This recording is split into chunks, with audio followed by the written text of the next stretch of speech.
Welcome दोस्तों, स्वागत है आपका अपने चैनल पढ़ाई लिखाई पे विद मी वीरेंद्र। तो देखिए दोस्तों, टॉपिक क्या है आज का। There was 4 ocean at our planet. हमारे इस धरती नाम के प्लैनेट पे 4 ओशन हुआ करते थे। ये लाइन अपने आप में ही पूरे टॉपिक को बयां कर दे रही है कि हम किस चीज़ पे डिस्कस करने वाले हैं। यहाँ पे देखिए, तो जैसे कि हम क्या है, देर बाद यानी हुआ करते थे, यानी अब उस पर कुछ चेंजेस आए हैं, कुछ परिवर्तन हुए हैं, तो उन्हीं को देखते ये टॉपिक लेकर आए हैं। तो देखिए क्या हुआ, पहले जान लेते वो 4 कौन से हुआ करते थे।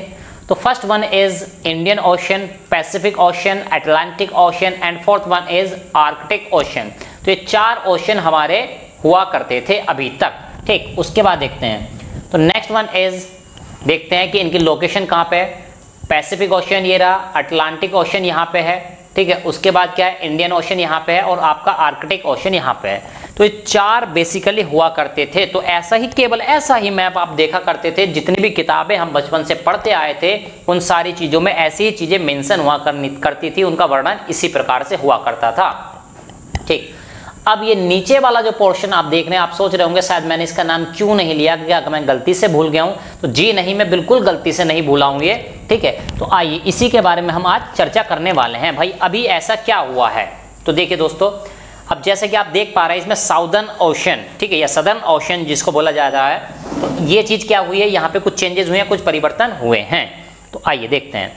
नाउ देयर विल बी 5, अब होंगे 5 ओशन हमारे धरती नाम के प्लेनेट पे जिस पे हम रहते हैं, वहां पे अब होंगे 5 ओशन। तो देखिए, जो भी हम बात करें, जो भी बोल रहे हैं, ऑफिशियली बोला जा रहा है यहाँ पे कि ऑफिशियली अब ऐसा होने वाला है, ठीक है। तो ऑफिशियली अब आप बोल सकते हैं कि 5 ओशन हैं, ठीक है। तो 4 को तो हम पहले से ही जानते थे, इंडियन ओशन को, पैसिफिक को, अटलांटिक को, आर्कटिक, इनको तो 4 को पहले से ही जानते थे। तो नया कौन सा ऐड हो गया है, तो इसका नाम है सदर्न ओशन, जिसको आप अंटार्कटिक ओशन के नाम से भी जान सकते हैं, या कहीं कहीं पे मतलब आसपास के एरियाज में। आसपास का एरिया का मतलब ये नहीं कि गली मोहल्ले की बात हो रही है, तो आस पड़ोस के जो देश हैं, ठीक है, वहां पे जो है, तो वो क्या चाहते हैं, सभी चाहते हैं कि भी हमारे देश के नाम पे नाम रखा जाए। तो ऑस्ट्रल ओशन इस नाम से भी आप शायद पहले चर्चाओं में आपने सुना, ठीक। अब देखिए थोड़ी सी और लोकेशन क्लियर करने की, तो सदर्न ओशन जो नीचे वाला पार्ट था हमने दिखाया आपको, ये ऐसे सर्किल, एक सर्किल की शेप में है, ठीक है। ये क्या है, एक सर्किल के शेप में, इसका एरिया जो है वो एक सर्किल की शेप में है।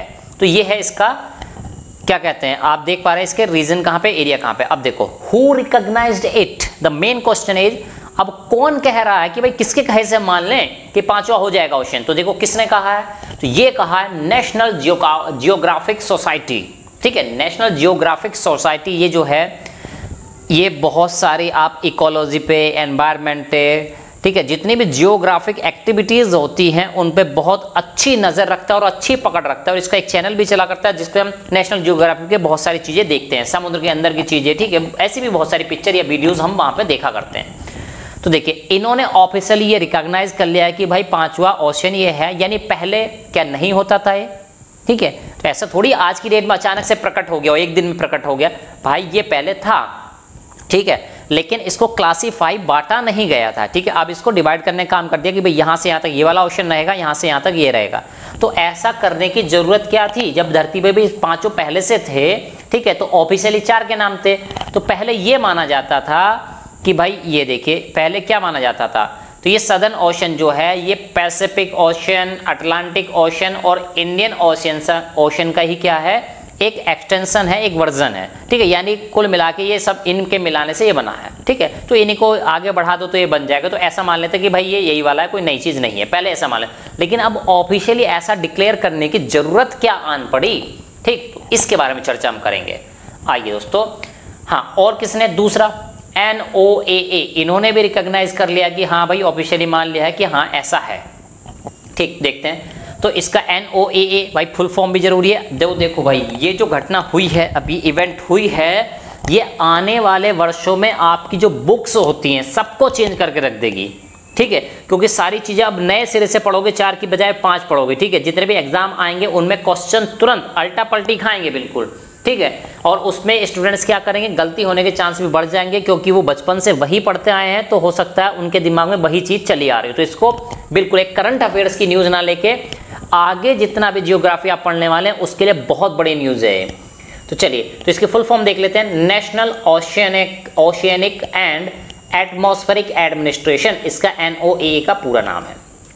ऑल्सो रिकॉग्नाइज्ड इट, इन्होंने ही मान लिया। ठीक, आगे बात करते हैं। देखिए IHO, अब ये कौन है भाई? ये है इंटरनेशनल हाइड्रोग्राफिक ऑर्गेनाइजेशन। इन्होंने अभी तक रिकॉग्निशन नहीं दी है टिल डेट, आज की डेट तक तो नहीं दी है। ठीक, तो कहने का मतलब है यानी कि ज़्यादातर जो संस्थाएं उन्होंने मान लिया है कि हाँ भाई ये ओशन होता है। ठीक है, IHO हालांकि अभी नहीं मानना है, ठीक है, लेकिन ऐसी उम्मीद की जा रही है कि हाँ भाई ये भी ऑफिशियली इसको एक्सेप्ट कर लेगा। ठीक, अब ये IHO कौन होता है भाई? IHO has status of observer in United nation. IHO एक ऑब्जर्वर का स्टेटस, एक दर्जा हासिल किया हुआ, पाया हुआ ये मुल्क नहीं है, ये एक ऑर्गेनाइजेशन है, ये जान लीजिए। ठीक है, जो किसी देश को बिलोंग नहीं करता है। ठीक है, ऐसा आप कह सकते हैं। ठीक है, यानी ये एज ए कंट्री वहां पे ऑब्जर्वर का दर्जा नहीं पाया हुआ है। ठीक है, ये एज ए देश, एज ए कंट्री वहां पे ऑब्जर्वर का दर्जा नहीं पाया, एज ए ऑर्गेनाइजेशन वहां पे पाया हुआ है, क्योंकि इसका इम्पैक्ट जो होता है, ठीक है, जियोग्राफिक हाइड्रोग्राफिक एरिया जो है, इनका इफेक्ट पूरी दुनिया पे होता है, ना कि किसी कंट्री पे। आइए, व्हेन इट गेट्स रिकॉग्निशन, कब इसको रिकॉग्निशन मिली है, कब एक्सेप्ट किया गया? तो on the world ocean day. तो वर्ल्ड ओशन डे कब मनाया जाता है? ये मनाया जाता है 8 जून को मनाया जाता है, दैट इज 2021। इस बार जब मनाया गया था तो उसके बाद दे दिया गया इसको क्या, वर्ल्ड ओशन डे के बाद इसको क्या दे दिया गया, ये एक्सेप्ट कर लिया गया कि हाँ भाई ये ऐसा है। नेक्स्ट थीम, थीम क्या रही? Ocean, world oceanic day, ocean day की थीम क्या रही? Live and livelihood. तो ये थी इस बार की ओशन डे की थीम। तो ये डे भी बहुत ज़्यादा इंपॉर्टेंट हो जाता है। आइए, वाई इट इज़ रिकॉग्नाइज्ड, भाई इसकी ज़रूरत क्या थी हमको? ठीक है भाई, पहले से समुद्र था, ठीक है, अब ओशन था ही था, ठीक है, चाहे किसी का एक्सटेंशन मानो या इसको अलग से नाम दे दो, तो ज़रूरत क्या पड़ी ऐसा? ठीक है, ऐसा करने की ज़रूरत क्या थी?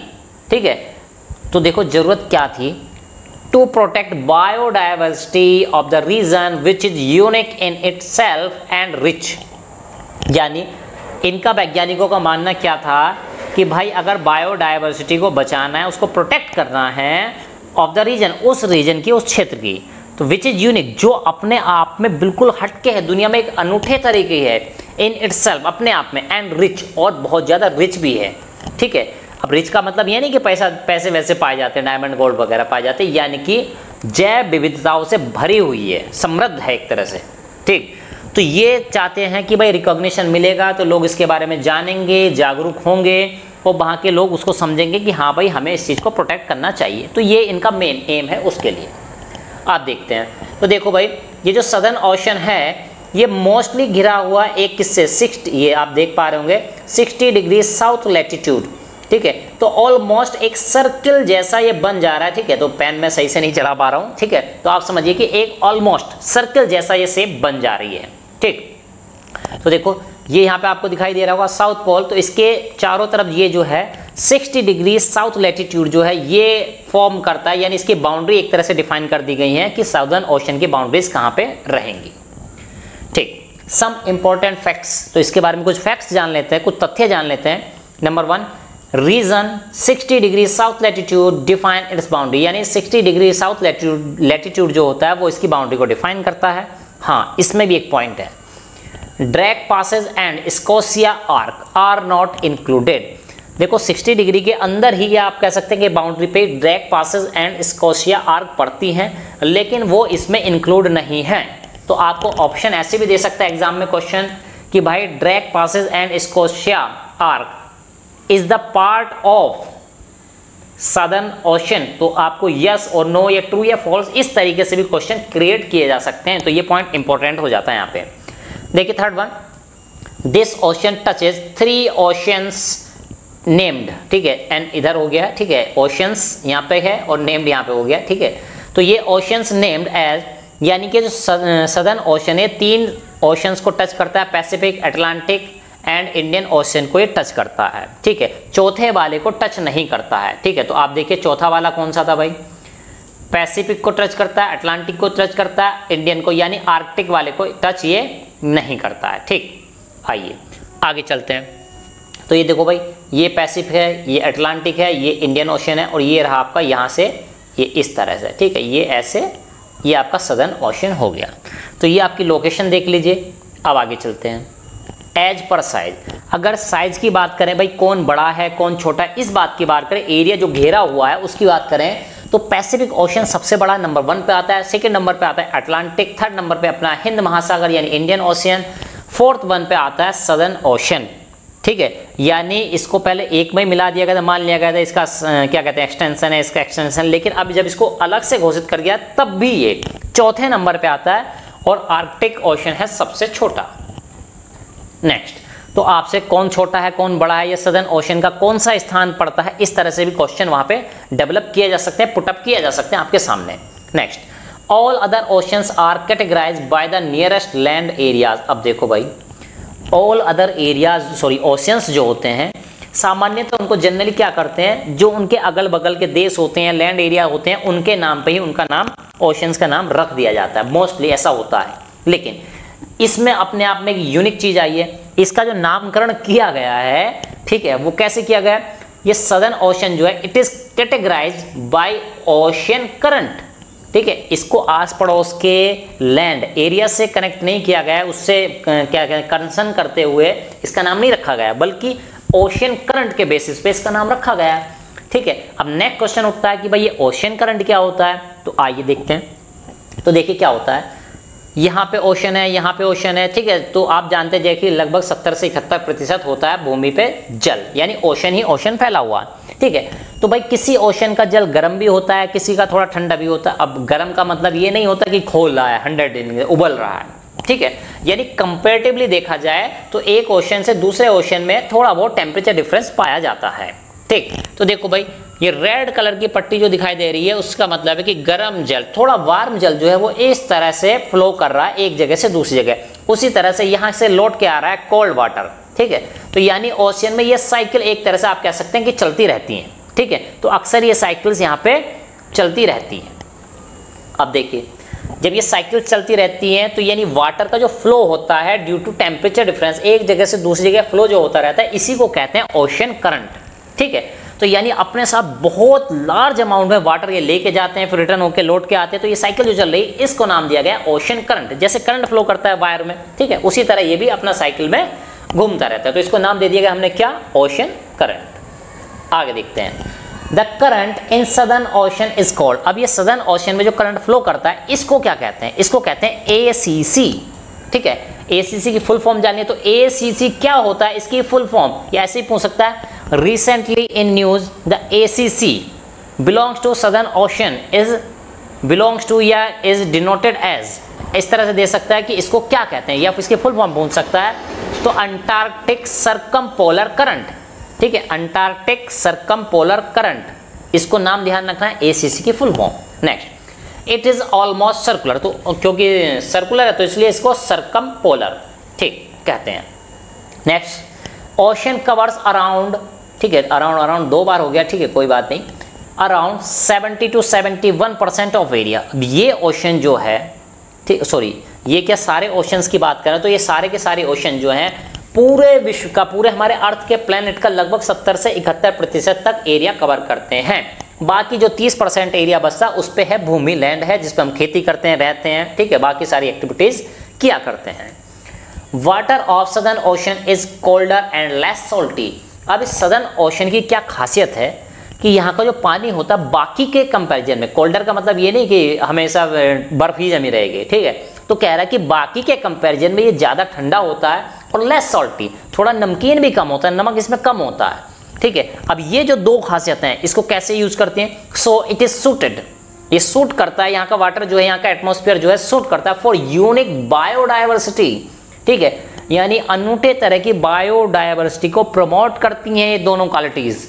Next, ACC carries more water than any other current, और ACC जो करंट है ये, ठीक है, ये किसी अन्य करंट से, अदर करंट से ज्यादा वाटर को कंटेन कर सकता है, कर सकता नहीं है, करता है exactly. Next, these currents balance the temperature of earth by transporting heat. अब देखिए, गर्म पानी एक जगह से, वार्म वाटर एक जगह से दूसरी जगह मूव कर रहा है, ठंडा पानी एक जगह से दूसरी जगह आ रहा है। ठीक, तो इस तरह आप देख पा रहे हैं कि कि भाई वाटर तो जा ही रहा है, उसके साथ साथ कहीं ना कहीं हीट भी जा रही है, ठीक है, हीट का भी फ्लो हो रहा है। तो यानी कि ये धरती का, इस प्लेनेट का टेम्परेचर का बैलेंस बनाने में बहुत ज़्यादा मददगार होता है। Next point, southern ocean absorb around 75% of excess heat. ठीक है, जो एक्सेस हीट होती है, एक्स्ट्रा हीट होती है, जो जनरेट हो रही है हमारी तुम्हारी एक्टिविटीज़ के कारण, ठीक है, तो उसका 75% हिस्सा, ठीक है, एक्सेस हीट का लगभग 75% हिस्सा जो होता है सदर्न ओशन जो होता है वो एब्जॉर्ब कर लेता है, सोख लेता है उसको। ठीक, तो ये बहुत ज़्यादा इंपॉर्टेंट पॉइंट है। And 35% of excess global carbon, यानी कि जो ग्लोबल एक्सेस एक्स्ट्रा कार्बन है उसको लगभग 35% हिस्से को ये सदर्न ओशन अब्जॉर्ब कर लेता है। एंड हैंस कॉल्ड, और इसलिए इसको कहा जाता है the primary carbon and heat storage system of the planet. मतलब कि इसको प्राथमिक कार्बन और हीट उष्मा एब्जॉर्ब करने वाला आप कह सकते हैं स्टोरेज, इसको कहा जाता है पूरे प्लैनेट का, इस हमारे प्लैनेट का जिसपे हम रहते हैं। ठीक, नेक्स्ट, इंक्रीज इन टेम्परेचर। अब ये देखो यार, भारत को क्या करना है या हमें तुम्हें क्या करना है, ठीक है, तो ये क्वेश्चन तो दिमाग में आता है, पता नहीं कहाँ की न्यूज़ है और कहाँ इसको समझाया जा रहे हैं, एग्जाम में आएगा, ठीक है, याद कर ली बात। लेकिन देखो किस तरह से अफेक्ट कर सकती है एक जगह की एनवायरनमेंट से रिलेटेड घटना, किस तरह से अफेक्ट कर सकती है भारत को, यानी एनवायरनमेंट से रिलेटेड कोई भी घटना विश्व में कहीं भी हो, इस प्लेनेट पे कहीं भी हो, वो कहीं ना कहीं पूरे विश्व को, पूरे प्लेनेट को इफेक्ट करती है। तो इस चीज को कंसर्न कराने की, समझाने की कोशिश हम कर रहे हैं। इंक्रीज इन टेम्परेचर, अब देखो वहां के टेम्परेचर में क्या हो रहा है, इंक्रीज हो रहा है, ग्लोबल वार्मिंग हो रही है, इतनी सारी एक्टिविटीज हो रही है, तो उससे क्या हो रहा है, वहां का टेम्परेचर बढ़ रहा है। अब टेम्परेचर अगर ऑब्जर्व किया जा रहा है वहां पे इन साउदर्न ओशन में, it is the prime concern, तो ये सबसे बड़ी दिक्कत की बात है। So it should be preserve, तो इसको बात किया जा रहा है कि इसको रोका जाना चाहिए, वहां पे एक्टिविटीज जो हो रही है उनको रोका जाना चाहिए। और वो जो एरिया है वहां का, वो कुछ ऐसा है कि बहुत सारे छोटे छोटे देश हैं, तो किसी को पता ही नहीं चल पा रहा है कि इस ओशन को क्या नाम दे, यानी कि वहां पे रेगुलेशन नहीं है, नियम कानून बहुत कम चलते हैं। ठीक है, तो यानी बहुत बड़ा एरिया है, लैंड छोटे छोटे तो अपना घूम रहे फिर रहे सब, ठीक है, बहुत सारी मछली पकड़ रहे हैं, कुछ अदर एक्टिविटीज कर रहे हैं, तो यानी वहां पे रेगुलेशन की बहुत ज्यादा जरूरत है। ये भी एक मेजर कंसर्न है वहां पे। रिकॉग्निशन ऑफ सदर्न ओशन में इंक्रीज अवेयरनेस, तो ऐसा मानना है कि इनका साइंटिस्ट का कि भाई जो रिकॉग्निशन हुआ है इसको ऑफिशियली अगर आप बोल देंगे ऐसा कि भाई ये अब इसको ये नाम दे दिया गया है, तो लोगों में क्या होगा, इंक्रीज अवेयरनेस, जागरूकता बढ़ेगी इसके प्रति, about the area and biodiversity. ठीक है, तो उस एरिया के प्रति भी और बायोडाइवर्सिटी के प्रति भी जब उनको पता चलेगा कि भाई खतरे में खतरे हैं, तो लोगों को शायद लगेगा कि भाई हमको ऐसा नहीं करना चाहिए, नहीं तो अल्टीमेटली अफेक्ट तो इंसान को होना ही पड़ेगा किसी भी एनवायरनमेंट की घटना से। ठीक, इंडियाज कंसर्न, अब इंडिया का क्या मतलब है यार, वहां टेम्परेचर बढ़ रहा है, बढ़ ले तो, है ना, हम ऐसा भी सोच सकते थे। तो देखिए क्या है इंडियन कंसर्न, जब मेल्टिंग ऑफ आइस होगी तो साउदर्न ओशन का जो वाटर होगा, ठीक है, वहां पे वाटर लेवल बढ़ेगा, वाटर लेवल बढ़ेगा तो जाहिर सी बात है सारे ओशंस क्या है, कनेक्टेड है। ठीक है, तो समुद्र के किनारे यानी कोस्टल एरिया जो है वहां पे वाटर लेवल का बढ़ना तय है। और जब वाटर लेवल बढ़ेगा तो क्या होगा, Indian ocean in connected to southern ocean monsoon में गेट अफेक्टेड, यानी कोस्टल एरिया जो है वहां पे बाढ़ जैसी स्थिति उत्पन्न हो सकती है, एरियाज डूब सकते हैं। ठीक है, जो लोग रहते हैं, घर वगैरह बिल्डिंग बनी है वो सब तबाह हो सकती है। दूसरी चीज, मानसून भी इससे अफेक्ट हो सकता है। भाई कहीं का टेम्परेचर बढ़ेगा घटेगा, जब आप देखते हैं बहुत ज्यादा गर्मी पड़ती है, अचानक 2-3 दिन लगातार कंटिन्यू में पड़ जाए तो बारिश आने लगती है। ठीक, इस टाइप की चीजें होती हैं। तो यानी कि अगर ऐसा होगा तो मानसून अफेक्ट होगा, और मानसून अफेक्ट होने का मतलब आप समझ रहे हैं, भारत एक कृषि प्रधान देश है, शायद हम ये लाइन बचपन से सुनते आ रहे हैं, और जब मानसून ही डिस्टर्ब हो जाएगा तो यानी कहीं ना कहीं पूरी कृषि डिस्टर्ब होगी हमारी, क्योंकि ज्यादातर पीपल कनेक्टेड रहते हैं किससे, कृषि रिलेटेड एक्टिविटीज से भारत में कंसर्न है, एसोसिएटेड रहते हैं। ठीक है, तो एग्रीकल्चर पे बहुत बड़ा प्रभाव पड़ सकता है इस चीज का, विच ड्राइव द इकोनॉमी, और उसी से तो हमारे देश की इकोनॉमी का एक बड़ा हिस्सा, ठीक है, क्या करता है, डेवलप किया गया उसी पे चलता है। तो ये सारी चीजें भारत को इस तरह से अफेक्ट कर सकती हैं, तो हमको भी इस पे सोचना चाहिए कि भाई हाँ ये चीज हो रही है, तो हमको किस तरह से उस चीज को देखते हुए सरकार को, हम लोगों को कैसे सोचना चाहिए। ठीक है, तो फिलहाल ये जो न्यूज थी इतनी ही थी। ठीक है, अब देखिए और भी इंटरेस्टिंग वीडियो अगर आप देखना चाहते हैं तो देखते रहिए हमारा चैनल पढ़ाई लिखाई विद मी।